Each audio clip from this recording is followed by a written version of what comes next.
오늘 말씀의 주제는 출애굽의 교훈, 이런 주제로 말씀 받겠습니다.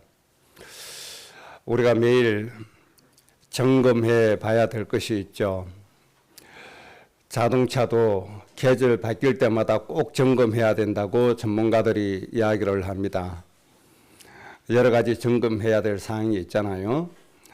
또 가정에도 마찬가지죠. 요즘 위험한 요소들이 많이 있으니까 전기도 점검해야 되고 가스도 점검해야 되고 여러 가지 점검해야 될 게 많이 있습니다. 그보다도 더 중요한 것이 있죠. 영적인 부분에 여러분들이 점검을 하셔야 될 게 많이 있습니다. 하나님 자녀로서 마땅히 누려야 될 신분과 권세를 하나님 우리에게 주신 자녀의 열매를 얼마나 거두어 가고 있는가, 하나님의 열매로 얼마만큼 내가 삶을 유지하고 있는가, 이 부분에 반드시 점검이 되어져야 됩니다. 만약에 하나님 자녀의 신분과 권세의 열매로 사라지지 않는다면 반대로 누구의 것으로 산다는 거죠? 세상의 것. 또 세상의 것은 누구의 것입니까? 마귀의 것이죠. 육신의 것으로 살아갈 수밖에 없다. 그렇게 되어지는 겁니다. 이것도 아니고 저것도 아닌 거죠. 요한계시록에 하나님 말씀하셨잖아요. 교회에 편지하실 때 너희는 덥든지 차갑든지 해라. 중간이 없다 이 말입니다. 이 영적인 부분은 그렇습니다. 정치는 중도도 있어야 되고 사회생활할 때는 중간을 지키는 게 필요합니다. 그러나 영적인 부분은 중간이 없다는 겁니다. 하나님의 열매로 사느냐 사탄의 것으로 사느냐, 이것을 잘 점검을 하셔야 됩니다. 그래서 한 주간 동안 여러분들이 사실 때 내 생활의 비중이 하나님 자녀의 신분과 권세가 더 크느냐, 아니면 육신적인 것이 더 컸고 세상의 것이 더 크느냐 꼭 점검해 보셔야 됩니다. 점검 안 하고 넘어가면 하나님의 인도인지 마귀의 인도인지 전혀 구분이 안 되집니다. 그러다 보면 어느 날 인생이 다 무너지게 돼 있죠. 그래서 꼭 점검을 잘 하셔야 됩니다. 하나님 자녀의 신분과 권세의 열매로 살아가고 있는지 아니면 내 육신으로 살아가고 있는지 꼭 점검을 하셔야 됩니다. 세상의 것인지 하나님의 것인지 꼭 점검을 잘 해보시기를 바랍니다. 그래서 우리가 반드시 열매로 가져야 될 것 다시 한 번 더 정리를 하겠습니다. 로마서 8장 32절에 하나님이 아들을 아끼지 않고 우리에게 주셨다. 그분이 누굽니까? 예수님이십니다. 하나님 자신이신데 우리를 구원하시려고 육신으로 오신 분이 예수님이시죠. 하나님께서 우리가 이해하기 쉽도록 하나님의 아들이라고 표현을 하시면서 하나님이 아들을 아끼지 않고 우리에게 주셨다. 하나님의 입장에서 생각할 때 하나님의 아들이 귀중해요, 안 해요? 너무 귀중하죠. 여러분 자신이 귀중합니까? 예수님이 더 귀중합니까? 예수님이 훨씬 더 귀중하죠. 이 예수님을 아끼지 않고 우리에게 주셨다. 그러면서 예수님만 주신 것이 아니고 예수님이 우리의 대속제물이 되시고 구세주가 되실 때 어떤 결과가 오죠? 하나님의 모든 것을 상속받게 되는 결과가 와졌다는 겁니다. 그래서 이것을 다르게 표현하면 그리스도와 함께 모든 것을 다 주셨다. 그리스도와 함께 모든 것 다 주셨다. 그렇게 말씀해 주셨습니다. 여러분 하나님의 능력, 지혜, 권세 모든 걸 가졌음을 믿으시기 바랍니다. 이 열매를 가지고 사셔야 된다 이 말입니다. 내 것으로 세상의 것으로 살아서는 안 돼요. 곧 넘어져요. 넘어질 수밖에 없어요. 곧 한계에 부딪혀요. 그래서 한탄하죠. 내가 이렇게 살아서 뭐하나 이렇게 한탄하죠. 그러나 하나님 주신 것으로 살면 그런 한탄이 있을 수가 없습니다. 모든 한계를 뛰어넘기 때문에 사는 것 자체가 보람이고 기쁨이고 즐거움이 되는 거죠. 그래서 하나님이 그리스도와 함께 우리에게 모든 것 다 주셨다. 이 의미를 빨리 여러분들을 깨달으셔야 됩니다. 그리고 이 말씀에 대한 이 신분과 권세에 대한 열매 빨리 회복을 하셔야 되고 내가 얼마나 잘 누리고 있는가 점검해야 됩니다. 여러분 그럼 목사님을 얼마나 이 말씀 누리고 얼마만큼의 열매로 삽니까? 질문한다면 저는 자신 있게 대답합니다. 나는 모든 것 하나님의 능력과 신분과 근세로 산다. 하나님이 주신 것으로 산다. 그렇게 저는 고백할 수 있습니다. 그러니까 왜 그러냐? 인간이 저희에 대하는 것에 대해서는 저는 섭섭함이 없습니다. 이렇게 대하든 저렇게 대하든 저는 섭섭한 게 없어요. 저에게 챙겨주나 안 챙겨주나 저의 기준은 그게 아니거든요. 저를 잘 대해주는 사람은 좋고 저를 잘 안 대해주는 사람은 싫고 저는 그런 게 없습니다. 저에게는 모든 사람이 다 중요합니다. 그러나 그 중에서 상중하로 나눌 수 있습니다. 그러나 최고 제가 중요하게 생각하는 사람은 누구냐? 하나님의 일을 이루는 사람이 가장 중요합니다. 그 기준에 따라서 상중하로 나누어집니다. 어떤 사람은 하나님의 일을 위해서 살고 그분은 저에게 굉장히 중요합니다. 그분이 저한테 아무것도 안 줘도 상관이 없습니다. 그분이 저보고 비판해도 저는 상관이 없습니다.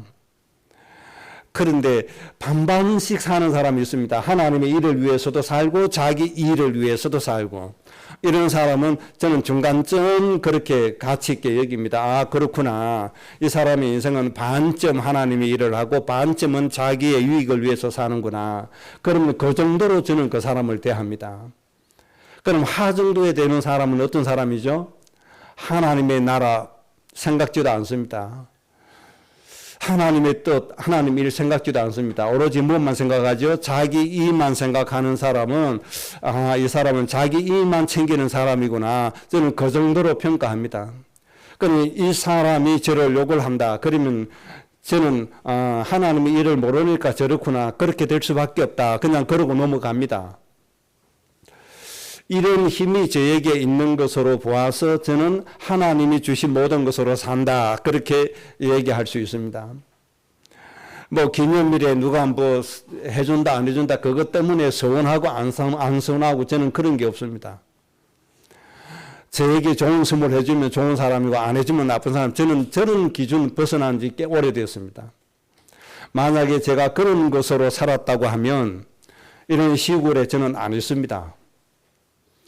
훨씬 좋은 데 가죠. 저는 하나님이 주신 뭔가 영적인 부분이 많이 있기 때문에 그런 것은 전혀 문제가 되지 않습니다. 모든 걸 다 뛰어넘을 수 있는 하나님이 주신 힘이 있습니다. 이 하나님이 모든 걸 주셨다는 겁니다.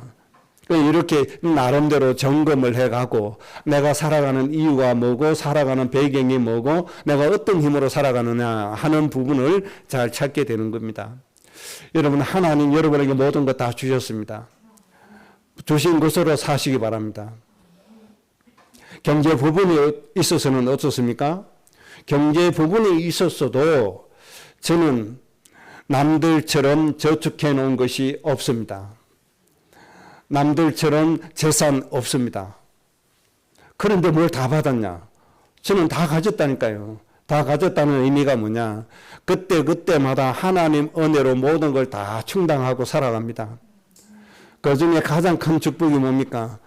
하나님이 많이 주시면 많이 준 것에서 나눌 줄 알고 적당하게 규모 있게 누릴 줄 알고 또 없으면 없는 것에서 자족한 줄 또 아는 힘이 있습니다. 그래서 하나님께서 모든 거 다 주셨다는 겁니다. 저는 이 은혜로 살아가는 거죠. 그러면 갑자기 큰 돈이 필요할 때 있잖아요. 그럴 때 있습니다. 저는 이때까지 걱정한 것이 하나가 있었습니다. 우리 아이가 둘 다 대학교에 가면 그 학비를 어떻게 감당할 것이냐. 이거 하나는 제가 조금 생각을 하고 걱정이 좀 되어졌습니다. 그런데 이건 제 걱정일 뿐이지 우리 아이 둘 다 학교 졸업할 때까지 경제 때문에 힘든 적은 한 번도 없었습니다. 그러면 돈이 필요하지 않습니까? 돈 필요합니다. 그럼 하나님 안 주십니까? 주십니다. 어느 날 동생이 전화가 왔어요. 계좌번호 하나만 알려달라고. 근데 왜 그러냐 그랬더니 어떤 분이 좀 돈을 좀 보내주고 싶어 한다고 그래요. 그래서 일려줬어요. 그런데 한 몇십만 원쯤 누가 좀 보내주려나 보다 이렇게 생각을 하고 있었죠. 그럼 통장을 정리해보니까 웬걸 깜짝 놀랐습니다. 2,500만 원이라고 하는 굉장히 큰 돈이잖아요. 이 돈이 이 통장으로 입금을 한 겁니다. 그분 이름이 서울에서 사업하는 여자분인데 이름이 윤옥수라고 하는 회장이라고 하는 분이라고 그래요. 그 후에 제가 그분 사업체 가서 예배는 한번 드렸죠. 그걸로 우리 아이들 졸업할 때까지 쓸 수 있도록 하나님이 그렇게 주시잖아요. 이렇게 하나님이 모든 거 다 주셨다니까요. 그런데 여러분 주셨다는 개념, 여기 이제 문제가 여기서 있는 겁니다. 욕심 있는 사람은 적어도 통장에 수억씩 잔고가 쌓인 거를 있다고 생각하는 거, 그걸 받았다고 생각하는 거, 이게 이제 문제인 거죠. 그래서 저는 하나님 다 주셨다는 개념이 그런 개념이 아닙니다. 필요할 때 가장 적당하게 하나님이 채워주신 거, 이것이 하나님께서 모든 걸 다 주셨다. 저는 그렇게 하나님 앞에 정리하고 있거든요. 그렇다고 해서 부족함을 느낍니까? 부족함이 전혀 없습니다. 오히려 다른 사람을 더 도와주고 다른 사람을 살려주는 입장에 서 있는 그런 삶을 살아갈 수가 있는 겁니다. 여러분, 하나님 여러분에게 모든 것 다 주셨음을 믿으시기 바랍니다. 그래서 하나님 모든 것 다 주셨는데 내가 이것으로 살고 있는지 안 있는지를 점검해 보셔야 됩니다. 내가 무엇으로 살고 있는지 점검해 보셔야 됩니다. 내 생각에 내 욕심으로 자꾸만 챙겨다가 쌓고 또 쌓고, 하나님 알지 못하는 사람들이 졸부행세하는 것처럼 그렇게 경계를 많이 소유한 것을 받았다, 이래 생각하면 그것은 탐심이고 우상입니다.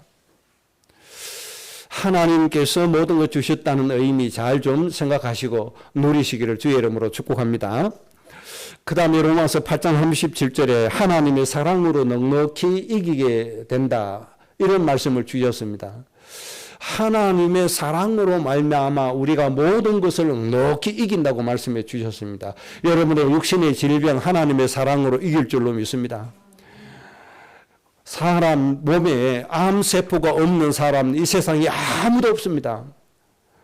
당뇨라고 하는 질병의 요소를 안 가진 사람 아무도 없습니다. 고혈압이라고 하는 요소를 안 가진 사람이 아무도 없습니다. 모든 사람이 이 질병의 요소를 다 가지고 있고 암의 세포를 다 가지고 있습니다. 그래서 예수님께서 모든 병을 고치셨다. 그래서 예수님께서 우리를 위해서 채찍에 맞아 주신 겁니다. 이 사랑으로 인해서 우리가 모든 질병을 이겼음을 여러분들이 꼭 믿으시기 바랍니다. 물론 정기적으로 검진을 잘 해야 됩니다. 그 이전에 하나님의 사랑으로 우리는 넉넉히 이기게 됨을 믿으시기 바랍니다. 이를 위해서 예수님이 우리를 대신해서 채찍에 맞으심을 여러분들이 믿으셔야 됩니다. 그래서 하나님의 사랑으로 우리가 넉넉히 이겼다, 하나님이 주셨거든요. 이 신분과 권세의 열매로 얼마나 내가 살아가고 있는가, 이 열매를 얼마나 맺어가고 있는가 점검하셔야 됩니다. 여러분, 내가 몸이 좀 안 좋으니까 덜 겁이 나가지고 내가 좀 암이면 어떡하냐 이래 겁을 내고 있습니까? 아니면 예수님께서 우리를 위해서 모든 문제 해결하신, 우리의 모든 질병을 치료하신 이 예수님을 먼저 생각하십니까? 아이고야 큰일 났다가 먼저입니까? 예수님이 나를 위해서 십자가에 못 박혀 죽여 가셨다, 참 감사합니다, 이게 먼저입니까? 예수님이 생각이 먼저 났다 그러면 하나님의 사랑으로 넉넉히 이겼다는 말씀의 열매를 맺고 있다는 것이고, 아이고 큰일 났네 이 생각이 먼저 들었다면 이 열매로 살지 못한다는 반증이 조금 될 수가 있겠죠. 그러다가 또 돌이켜서 빨리 하나님 찾기는 합니다. 또 그거 틀린 건 아닙니다. 그래도 이긴 거는 마찬가지입니다. 하나님 찾지 않고 끝까지 두려움에 빠지는 것은 이제 지고 있다는 거죠. 아마 그런 분은 아무도 안 계실 줄 압니다. 하나님의 사랑으로 넉넉히 이기게 되었음을 꼭 믿으시기 바랍니다. 이 열매로 사는지 잘 생각을 해야 됩니다. 그래서 우리에게 뭐가 없어져야 돼요? 두려움이 없어져야 됩니다. 우리에게 뭐가 없어져야 돼요? 무서움이 없어져야 됩니다. 염려와 근심, 걱정이 사라져야 됩니다. 그런 사람은 승리하고 있다, 하나님의 사랑으로 이기고 있다. 그렇게 볼 수가 있습니다. 인간인지라 우리 어르신들은 제일 걱정이 어떤 걱정이 제일 크죠? 자녀에 대한 걱정이 제일 크잖아요. 자녀에 대한 걱정. 이 녀석들이 하나님을 제대로 믿을까, 제대로 할까? 이게 제일 걱정이잖아요. 그런데 걱정할 필요 없습니다. 하나님께 맡기시면 됩니다. 우리 자녀도 하나님 사랑 안에서 커가고 있고 하나님의 사랑으로 생활하고 있는 겁니다.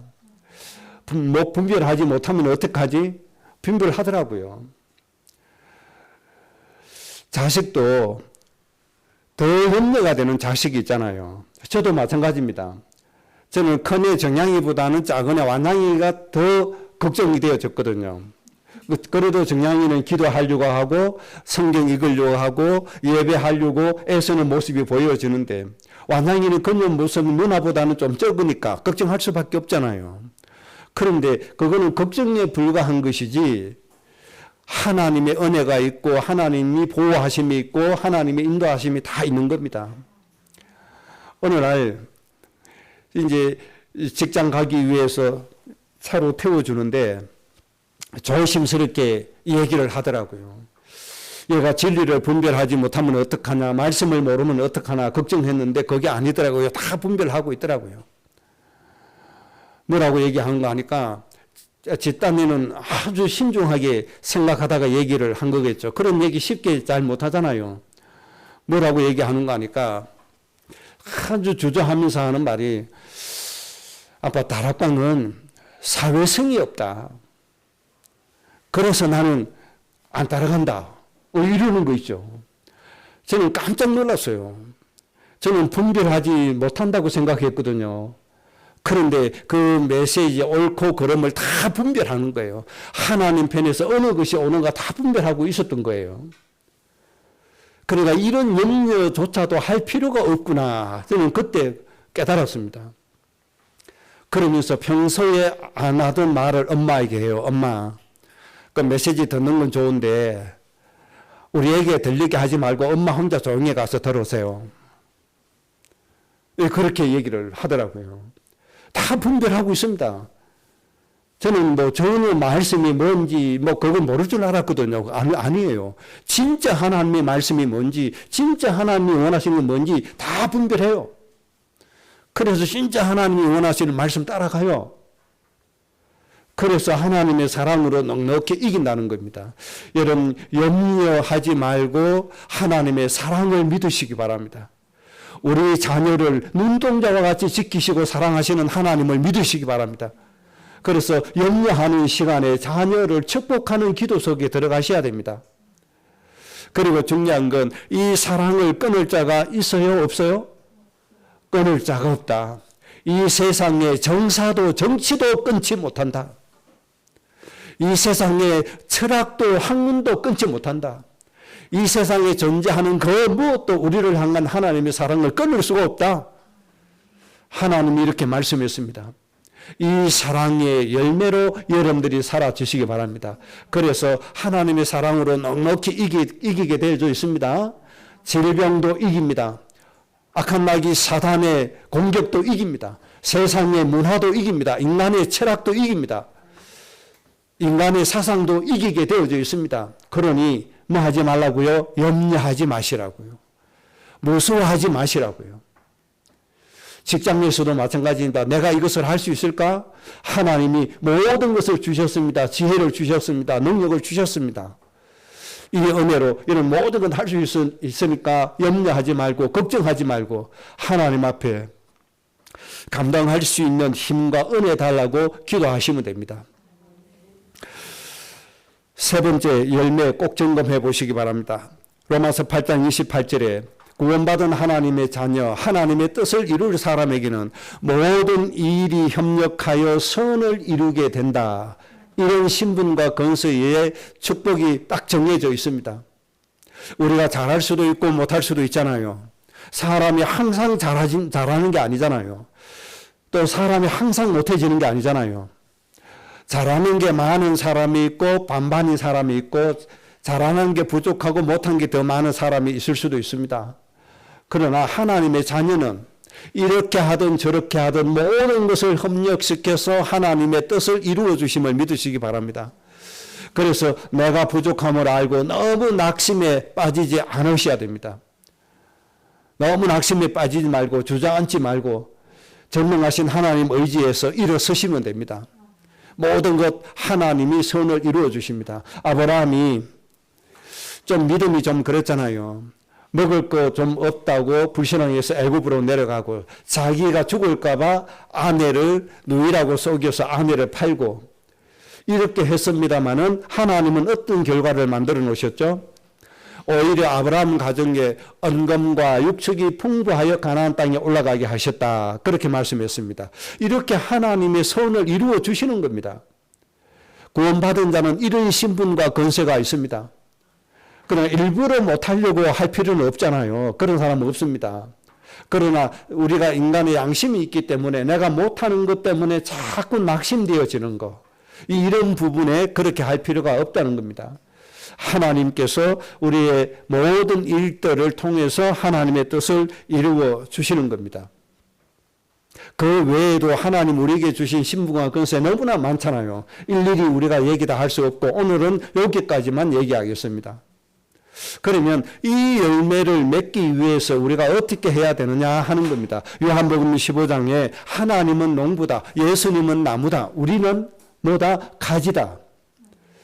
여러분, 열매가 줄기에 맺힙니까? 가지에 맺힙니까? 열매는 줄기에 맺히는 법이 없습니다. 반드시 어디에 맺히죠? 가지에 맺히게 되어 있습니다. 하나님은 농부고 예수님은 나무고 우리는 뭐다? 가지다, 가지. 이 말은 뭡니까? 하나님의 모든 나라의 응답과 축복의 열매는 어디에 맺힌다고요? 가지인 우리에게, 나에게 맺혀진다 이 말입니다. 꼭 기억하시면 되겠죠. 그래서 한 가지만 말씀했습니다. 이 가지가 나무에서 떨어지지만 않으면 된다. 나무에만 누해라, 붙어만 있어라. 그렇게 말씀했습니다. 여러분, 나무에 예수님에게 붙어만 있으면 됩니다. 그러면 하나님이 농부로서 모든 열매를 맺히도록 해주십니다. 여러분들 쉽습니까? 어렵습니까? 조건은 하나입니다. 예수님에게 뭐만 해라? 붙어만 있어라. 그렇게 하면 되는 것입니다. 그러면 이 붙어 있는다는 뜻이 뭘까요? 히브리서 12장 2절에 있는 말씀처럼 믿음의 주요 온전케 하시는 이 예수님을 뭐하자? 바라보자. 그래서 우리의 믿음의 주가 누가 되면 됩니까? 예수님이 우리의 믿음의 주인이 되시면 됩니다. 마리아 필요치 않습니다. 심지어 여러분들이 늘 의지하고 기대는 목사도 필요치 않습니다. 누구만 필요하죠? 예수님만 필요합니다. 우리에게는 교단도 필요하지 않습니다. 교단이 왜 필요합니까? 힘을 합해서 하나님의 일을 하려고 하는 것이지 내 개인의 구원의 열매, 축복의 열매, 하나님 나라의 열매는 예수님에게 붙어만 있으면 맺히게 되어져 있습니다. 그래서 오히려 예수님 외에 의지하는 것들을 제거하는 일을 해야 됩니다. 가수 하시는 분들은 늘 하는 일이 있죠. 열매를 많이 맺게 하기 위해서 쓸데없는 가지를 쳐내는 가지치기의 작업을 합니다. 이 작업은 우리가 해야 됩니다. 예수님 외에 다른 거 의지하는 거 쳐내야 됩니다. 여러분, 목사님 의지하는 생각 쳐내시기 바랍니다. 아, 우리 교회가 최고다 이런 생각 쳐내시기 바랍니다. 우리 교단이 최고다 이런 생각 다 쳐내시기 바랍니다.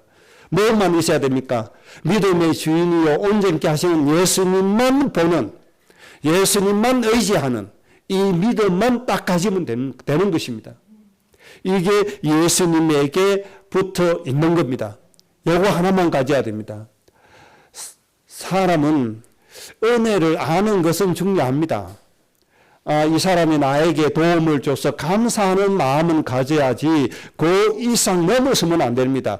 이분을 통해서 무슨 은혜가 오고 이분을 통해서 축복이 온다 이 생각해버리면 그것은 우상이 되어지는 겁니다. 목사님이 이렇게 말씀으로 이끌어 주시니까 참 감사하다. 이것으로 끝나야지. 목사님을 통해서 복이 온다. 그러면 목사가 우상인 겁니다. 이해가 되셨습니까? 잘 이해하셔야 됩니다. 목사님이 우리를 위해서 기도해 주시니까 좋구나. 목사님을 통해서 복이 온다 이 생각하면 큰일 나는 겁니다.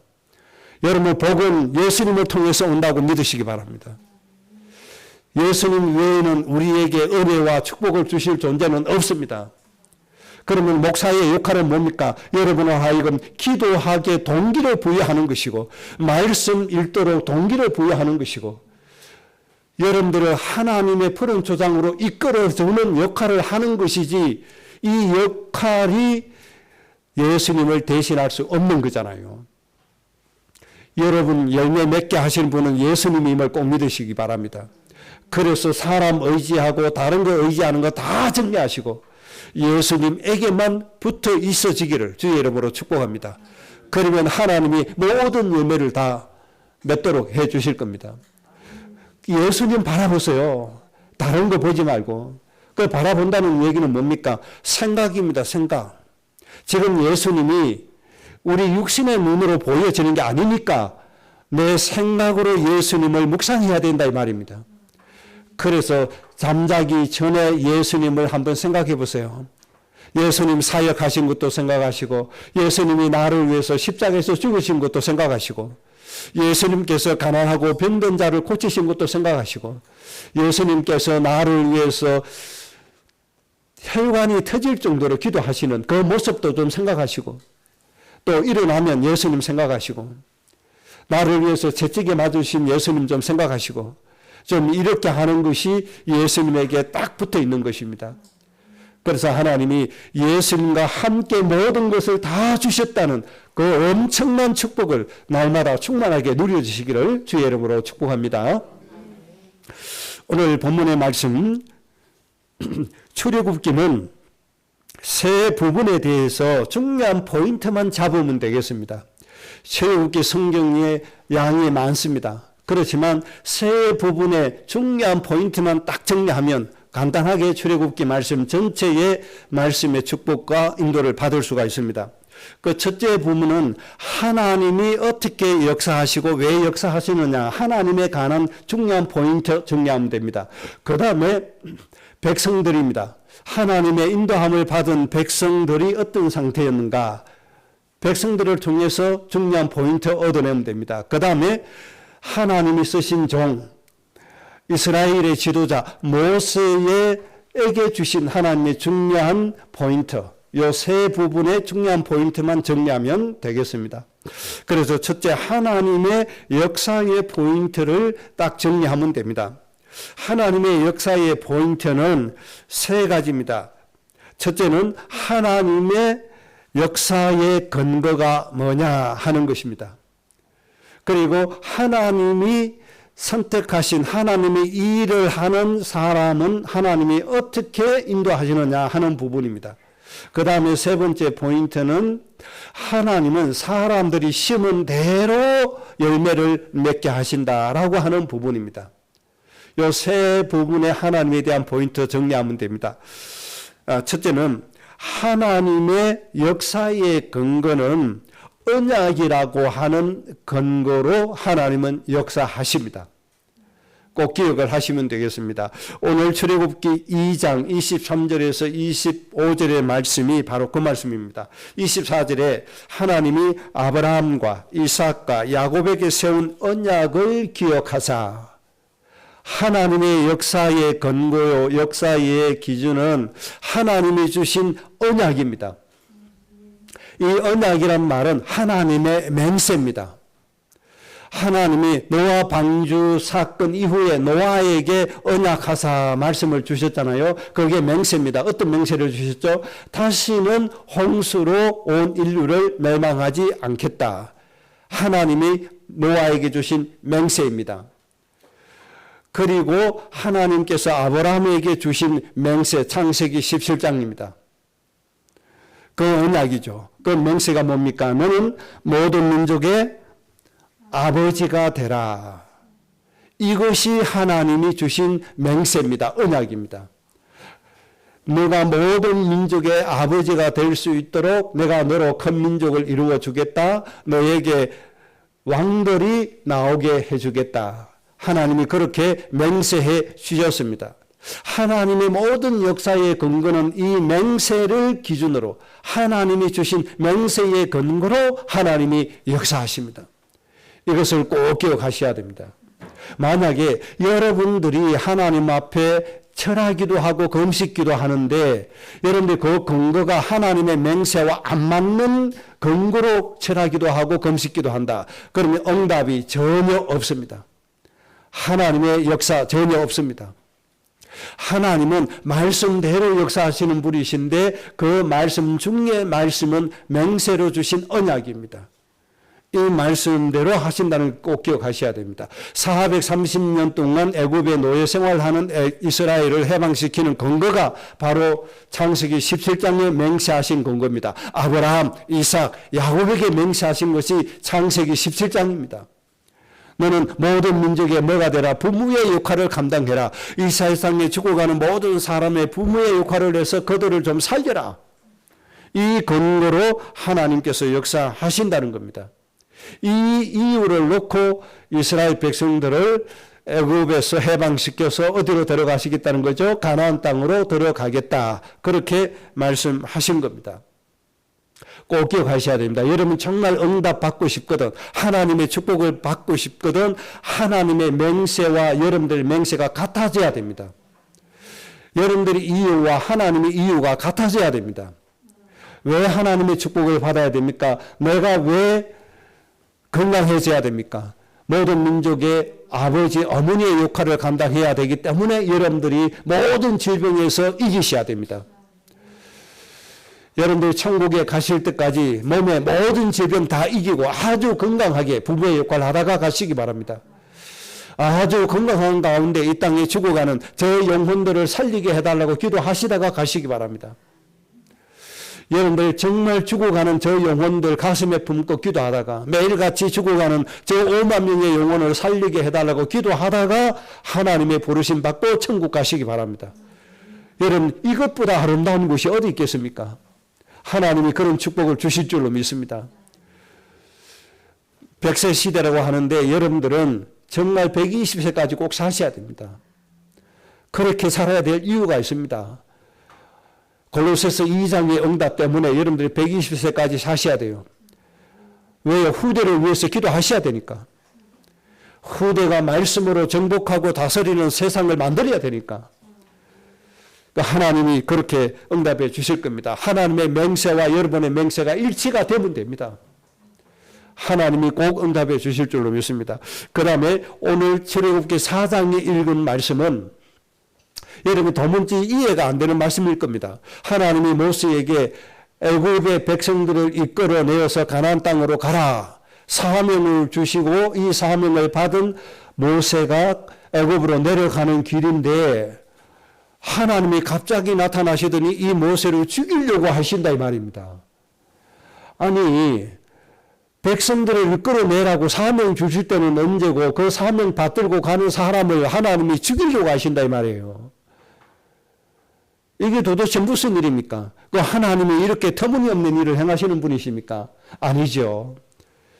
하나님이 중요한 것을 깨닫게 하시려고 지금 하나님이 특별한 모션을 취한 겁니다. 하나님이 특별한 액션을 지금 취하신 거예요. 이것을 본 모세의 아내 시보라가 빨리 깨달았습니다. 아, 모든 민족의 아버지, 어머니라고 할 때 의식 두 가지를 주셨는데 하나는 이름을 바꾸어 주셨구나. 그리고 할례를 행하게 하셨구나. 뭘 기억하라고요? 하나님이 주신 맹세를 기억하라고. 모든 민족의 아버지, 어머니 이 맹세를 기억하라고 아브라함이라고 이름을 바꾸어 주시고 이것을 기억하라고 할례를 주셨는데 모세의 아들을 이때까지 할례를 행하지 않았다 말이에요. 그러니까 하나님이 주신 맹세와 모세의 맹세가 일치되지 않았다 이 말이에요. 그래서 모세의 맹세와 하나님의 맹세를 일치시키기 위해서 하나님이 특별한 액션을 지금 취하신 겁니다. 이것을 누가 깨달았어요? 모세의 아내 시보라가 깨달았어요. 얼른 돌칼을 갖다가 아들의 표피를 베고 할례를 행하고 그 표피를 모세의 발 앞에 내놓고 뭐라고 얘기하죠? 피난편이다. 그걸 할 일을 빨리 행한 겁니다. 그러니까 하나님의 역사의 근거를 빨리 회복했다 그 뜻입니다. 이해가 되시나요? 하나님이 만약에 십보라가 하나님이 주신 맹세 이것을 빨리 캐치를 못했다면 진짜 하나님이 모세의 목숨을 불러 가실 수도 있는 거예요. 왜? 의미가 없으니까. 하나님의 모든 역사의 기준은 뭡니까? 하나님이 언약이니까. 저 모든 민족을 살릴 수 있는 백성이 되고 저 모든 민족을 살릴 수 있는 사람이 되게 하는 거라 이 말입니다. 그래서 이번 주간에 여러분 정말 모든 민족의 아버지 어머니로서 죽어가는 영혼을 위해서 기도하셨나요? 우리 후대가 일어나서 흑암이 통치하고 있는 이 세상 깨뜨리고 하나님의 말씀으로 정복하고 다스릴 수 있는 축복 누리게 해달라고 기도하셨나요? 기도했어야 됩니다. 그것도 어쩌다 한번 하는 게 아니고 아주 중요하게 최우선으로 항상 하셔야 되는 겁니다. 지금부터 더 이 기도가 깊어지기를 주의 이름으로 축복합니다. 그래서 언약이라는 게 뭐냐? 이 언약은 곧 생명이고 이 언약은 이유이고 이 언약은 우리 인생의 전부다. 이렇게 해도 과언이 아닙니다. 이게 바로 모세를 죽이려고 하신 하나님의 액션인 겁니다. 이해가 되시겠죠? 하나님이 아브라함에게 주셨던 이 언약이, 이 맹세가 모세의 이유요, 모세의 생명이요, 모세의 인생의 전부라고 하는 겁니다. 이걸 가지고 살아야 됩니다. 오늘 여러분 이 땅에 죽어가는 모든 민족을 살리기 위해서 세상의 통치자, 권세자 머리 위에 서는 것이 여러분들의 인생의 이유요, 여러분의 가정의 생명이요, 여러분의 가정의 전부임을 믿으시기 바랍니다. 그래서 창세기 1장 28절 말씀처럼 계속 하나님이 은혜를 생육시키세요. 번성시키세요. 충만하게 만드세요. 그래서 온 세상의 말씀으로 정복하고 다스려서 이 땅에 죽어가는 모든 하나님의 백성을 살리는 이 축복이 여러분의 가정과 여러분의 인생의 축복이 꼭 되시기를 주의 이름으로 정말로 주의 이름으로 축복합니다. 이것이 여러분의 생명이요, 여러분의 인생이요, 여러분의 전부임을 하나님 앞에 고백하시기 바랍니다. 그 다음에 두 번째 하나님의 중요한 포인트입니다. 하나님은 이 언약을 가지고 가는 자를 완벽하게 보호하시고 책임지십니다. 모든 민족을 위해서 사는 여러분을 하나님이 완벽하게 보호하시고 책임지심을 믿으시기 바랍니다. 앞에 홍해가 있으니까 하나님이 어떻게 해서 이 홍해를 어떻게 했습니까? 육지같이 건너게 하심을 믿으시기 바랍니다. 인간의 힘으로 절대로 해결할 수 없는 문제입니다.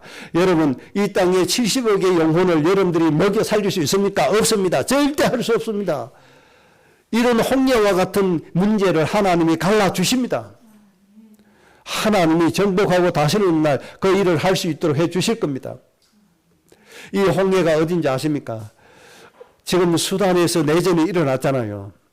우리나라 교민 28명을 철수시켰잖아요. 철수할 때 어떻게 했습니까? 수단에서 사우디아라비아로 넘어가서 사우디아라비아에서 우리나라로 다시 귀국을 했죠. 수단에서 사우디아라비아로 넘어가는 그 바다가 홍해입니다. 그러면 이스라엘 백성들이 건너간 홍해는 어디입니까? 그 수단에서 사우디아라비아로 넘어간 바다 그 위쪽입니다. 위쪽. 이집트에서 저기 중동으로 넘어가는 위쪽 홍해를 건너게 된 겁니다. 이번에 교민 철수도 이 홍해를 건너서 왔습니다. 모세는 육지같이 건넜지만 우리 교민은 비행기 타고 건넜죠. 그 같은 홍해입니다. 그게. 하나님이 언약 가지고 가는 백성은 어떤 이후 이하를 막론하고 완벽하게 책임져 주신다. 이 사실을 믿으시기 바랍니다.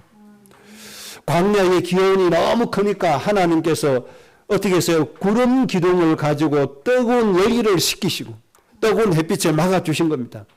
밤에는 또 기온이 떨어지니까 저체온증 오니까 불기둥을 주신 겁니다. 먹을 수 양식이 없으니까 뭘 주셨죠? 만나를 주시고 메추라기를 주십니다. 물이 없으니까 샘이 터지게 했습니다. 아말렉이 쳐들어오니까 하나님이 그들을 다 쳐서 이기게 해 주십니다. 하나님이 하나님의 맹세의 말씀을 가지고 가는 사람은 조금도 비틈없이 완벽하게 지키시고 보호하시고 인도해 주심을 믿으시기 바랍니다. 여러분의 인생이 그런 인생입니다. 그 다음에 세 번째 하나님의 포인트입니다. 하나님은 백성들이 심은 대로 거두게 하신다는 사실입니다. 이 백성들이 하나님의 맹세에 대한 말씀에 관심이 없으니까 가나안 땅에 들어가지 못하겠습니다. 가나안 땅에 들어간 사람은 누구만 들어갔죠? 1세대 중에서 딱 2사람만 들어갔는데 여호수아 갈렙만 딱 들어갑니다. 애굽에서 나온 장정 어른들은 싹 다 광야에서 다 죽었습니다. 갈렙과 여호수아 빼고는 가나안 땅에 한 사람도 들어가지 못했습니다. 왜 그러냐? 애굽에서 나온 이 백성들은 가나안 땅의 의미에 대해서 관심도 없었고 마음에 담지도 않고 그를 위해서 살지도 않았기 때문에 광야로서 끝나는 겁니다. 하나님은 이렇게 하시는 겁니다. 여러분, 하나님 맹세로 주신 이 언약과 상관이 없는 삶을 살면 그냥 그렇게 살다가 끝나는 겁니다. 아무런 의미 없이 끝나는 거예요. 여러분의 인생은 그렇게 되지 않기를 바랍니다. 여러분의 가정과 후대 때문에 이 세상이 정말 영적으로 대변혁이 일어나줘야 됩니다. 한 사람이면 됩니다. 한 사람. 소수가 전 세계를 살릴 수 있는 역사가 일어납니다. 하나님은 지금 그런 가정을 찾고 계심을 믿으시기 바랍니다. 하나님과 이 언약과 하나님의 맹세와 같이 맹세할 수 있는 사람, 그런 가정, 그런 후대 하나님께서 찾고 계십니다. 여러분의 가정이 그 가정이 되시기를 주의 이름으로 축복합니다. 그 다음에 두 번째, 백성들의 키포인트입니다. 그럼 백성들은 어떻게 살았느냐 하는 겁니다. 이 백성은 생명과 같은 하나님의 언약에는 관심이 전혀 없었다고 하는 겁니다. 이것이 이스라엘 백성들의 문제인 겁니다. 하나님의 언약에 대한 전혀 관심이 없어요. 오로지 관심이 있는 건 뭡니까? 육신적인 것에만 관심이 있습니다. 하나님 오늘 우리에게 얼마나 맛있는 거 주실랍니까? 하나님 맛없는 저 만나 말고 애굽에서 먹던 저 맛있는 소고기 국 주세요. 하나님 저 만나 말고 우리가 맛있게 먹을 수 있는 저 부추 주세요. 오로지 뭡니까? 자기가 즐기는 거 이겁니다. 그 이삭의 별미 사상이 왜 안 없어지고 계속 이어져야 됩니까? 참 안타까운 일이 아닐 수가 없습니다. 오로지 뭡니까? 나에게 하나님이 좋게 해달라는 것, 내가 즐기는 거 이거 해달라는 겁니다. 오로지 육신적인 것만 해달라는 겁니다. 이스라엘 백성들의 중대한 미스가 뭡니까? 하나님이 주신 언약에 관심이 없고 내가 원하는 것만 추구했다는 겁니다. 이게 이스라엘이 망할 수밖에 없는 이유인 겁니다.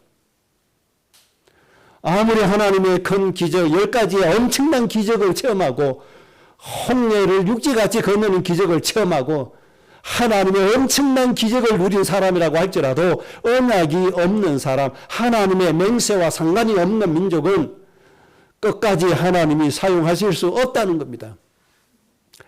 여러분, 광야 걸어가는 이스라엘 백성들처럼 살지 말고 하나님의 맹세가 여러분의 맹세가 되시기 바랍니다. 하나님의 역사의 기준이 여러분의 기준이 되시기를 바랍니다. 다시 한 번 더 오늘 생각하셔야 됩니다. 하나님은 여러분을 통해서 이 땅에 죽어가는 모든 사람을 복되게 하시기를 원하고 계십니다. 여러분을 통해서 하나님이 이 땅에 죽어가는 모든 영혼을 살리기를 원하십니다. 이제 내일부터 우리가 삶의 현장에서 또 불신자들과 부대끼면서 살아야 됩니다. 그 불신자들이 누구를 통해서 복을 받아야 돼요? 바로 여러분을 통해서 복을 받아야 됩니다. 이 생각과 마음을 가지고 사시기를 바랍니다. 이스라엘 백성들처럼 그렇게 살면 안 돼요. 그 애굽에서 노예 생활을 하면서 그 먹던 거 그게 뭐가 좋다고 그렇게 합니까? 그거 다 버려야 됩니다. 자, 그 다음에 마지막으로 모세에 대한 중요한 포인트의 말씀입니다. 우리는 모세를 잘 배워야 됩니다. 모세에 대해서 배울 때 히브리서 11장 24절과 26절의 말씀을 통해서 배우면 되겠습니다. 히브리서 11장 24절 26절에 모세에 대해서 아주 간략하게 정리를 잘 해주셨습니다. 모세는 첫 번째 이렇게 살았습니다. 바로의 공주의 아들이라 칭함받기를 거절했다. 당시에 세계 초강대국의 왕자로, 공주의 아들인 왕자로 살기를 거절했다. 이 말이 무슨 말입니까? 세상에 좋은 모든 것을 다 포기했다 그 말입니다. 초강대국의 왕자니까 얼마나 세상에 많은 것들을 누리고 살 수 있는 기회가 있고 자격이 있습니까? 그런데 이것을 버렸다 이 말입니다. 요즘 사람들이 얼마나 돈 좋아합니까? 돈 좋아하는 거 버렸다 이 말입니다. 얼마나 자리 좋아합니까? 자리 좋아하는 거 다 버렸다 이 말입니다. 그리고 어떻게 살았어요? 죄악의 낙을 누리는 것보다 하나님의 백성과 함께 고난받기를 좋아했다. 저 애굽의 왕자로서 죄를 범하는 것보다 하나님의 백성들과 고난받기를 더 좋아했다. 이게 모세였습니다. 여러분의 인생이 이런 인생 되시기를 바랍니다. 돈 좋아하고 세상의 것 좋아하지 말고 명품 이거 좋아하지 말고 정말 하나님의 백성 우리가 살려야 될 그들의 영혼과 함께 고난받는 걸 더 좋아하시기 바랍니다. 이것이 진짜 큰 축복이 되는 겁니다. 그리고 그리스도를 위하여 받는 수모를 애굽의 모든 보화보다 더 큰 재물로 여겼다. 그렇게 말씀했습니다. 이게 모세입니다. 그리스도를 위해서 받는 수모, 그리스도를 위해서 받는 고난, 그리스도 때문에 오는 고통, 그리스도 때문에 오는 손해, 이것을 애굽의 그 많은 보화보다도 더 큰 재물로 여겼다 그 말입니다. 여러분 이런 신앙이면 모든 민족의 아버지 어머니가 될 수가 있습니다. 여러분 이런 마음이 되어지시기 바랍니다. 그리스도 때문에 손해 볼 줄 아는 사람 되시기 바랍니다. 그리스도를 위해서 고난도 즐겁게 받을 수 있는 사람 되시기 바랍니다.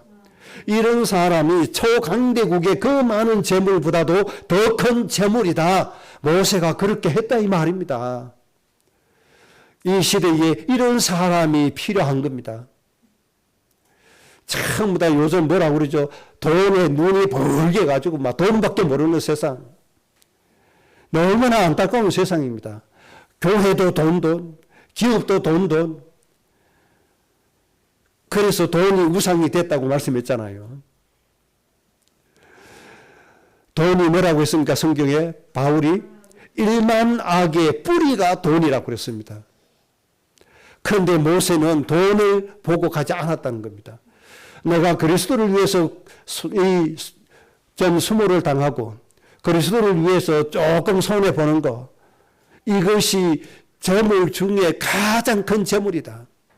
재산 중에 가장 큰 재산이고 최고다 이렇게 생각했습니다. 아, 저 교회 가면 경제 축복 없어. 그래서 그 교회 안 가려고 했잖아요. 그런 인생은 다 망한 인생이 되는 겁니다. 나는 돈이 좋은데요. 아니 돈이 좋죠. 왜 나쁩니까? 돈이 있어야 사람이 살아갈 수 있는데. 여러분은 모세와 같은 경제관이 꼭 되어 주시기 바랍니다. 그리스도를 위해서 받는 이 수모가 세상의 수백억의 돈보다 더 가치가 있고 더 큰 것이다. 이런 의식을 가지고 여러분들이 사셔야 됩니다. 그래야 하나님의 언약을 위해서 살아갈 수 있는 사람이 되어지는 겁니다. 하나님이 우리에게 영원한 처소를 주셨습니다. 그리고 하나님은 우리에게 상급을 주시게 되었습니다. 여러분들 꼭 생각을 하세요. 내가 이 땅에서 살아가는 거 전부 다가 아니잖아요. 이 땅에서 살아가는 것은 나그네와 같아. 안개와 같은 인생이라고 말씀했습니다. 우리 인생이 100년을 산다고 할 때 이 100년의 인생은 안개와 같은 인생입니다. 진짜 영원한 처소는 어디입니까? 우리가 가야 될 본향입니다. 예수님이 우리를 위해서 예배하신 저 천국입니다. 우리의 처소를 예수님이 예배해놨습니다. 여기에서 우리의 받을 뭐가 있습니까? 상이 있다는 사실을 꼭 기억하시면 모세처럼 그렇게 살아갈 수 있고, 그거 기억하시면 하나님의 맹세를 나의 맹세로 받아들일 수가 있습니다. 그것을 위해서 살아갈 수가 있습니다.